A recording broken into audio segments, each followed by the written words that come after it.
खेड येथील railway station कामाचा पुन्हा एकदा बोजवारा उडाल्याचे स्पष्ट झाले आहे. 4 दिवसांपूर्वी झालेल्या वादळी पावसामध्ये स्टेशनच्या समोरील भागात असणारे पत्रे उडून गेल्याची बाब समोर आली होती. त्यावेळी सामाजिक कार्यकर्ते मंगेश मोरे यांनी या घटनेचा व्हिडिओ करून याबाबतची माहिती प्रसारमाध्यमांपर्यंत पोहोचवली होती. एवढेच नाही, गेल्या वर्षीही पावसाळ्यामध्ये स्टेशनच्या संपूर्ण आवारात पाण्याची गळती लागली होती. त्यामुळे लोकांना स्टेशनच्या आवारात उभे राहणेही शक्य नव्हते.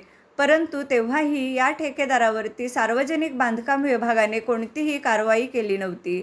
आणि आत्तासुद्धा 1 वर्षानंतर एका वादळी पावसामध्ये या स्टेशनच्या नवीन झालेल्या कामाचे पत्रे उडून जातात, तरीसुद्धा या ठेकेदारावरती कारवाई करण्यासाठी सार्वजनिक बांधकाम विभाग कोणताच पुढाकार घेत नाहीये. वास्तविक हे संपूर्ण काम एकूण 9 कोटी रुपयांचे आहे. परंतु हे 9 कोटी रुपये नेमके कुठे खर्च झाले आहेत हे काम पाहिल्यानंतर देखील कोणालाही स्पष्ट करता येऊ शकत नाही. परंतु तरीसुद्धा संबंधित ठेकेदारावरती कोणतीच कारवाई आजपर्यंत केलेली नाही आहे. सर्वसामान्यांच्या पैशातून झालेले हे काम जर सर्वसामान्यांच्या उपयोगी पडत नसेल तर याचा नेमका उपयोग नक्की कोणासाठी आहे हा प्रश्न सर्वसामान्य नागरिकांना पडलेला आहे.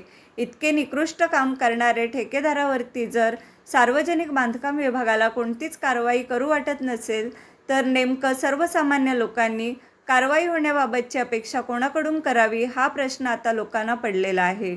आज तब्बल 4 दिवसांनी या ठेकेदाराने उडालेल्या पत्र्यांचे काम पुन्हा एकदा सुरू केले आहे. तब्बल 4 दिवसांनी जागे झालेल्या ठेकेदाराला आता नेमके कोणते पत्रे वरती बसवावेत हा प्रश्न देखील पडल्याचे पाहायला मिळत आहे. काही ठिकाणी हिरवे पत्रे आहेत, काही ठिकाणी पांढरे पत्रे आहेत आणि आता ज्या ठिकाणी पत्रे उडाले आहेत त्या ठिकाणी नवीन लाल रंगाचे पत्रे आता बसवले जात आहेत.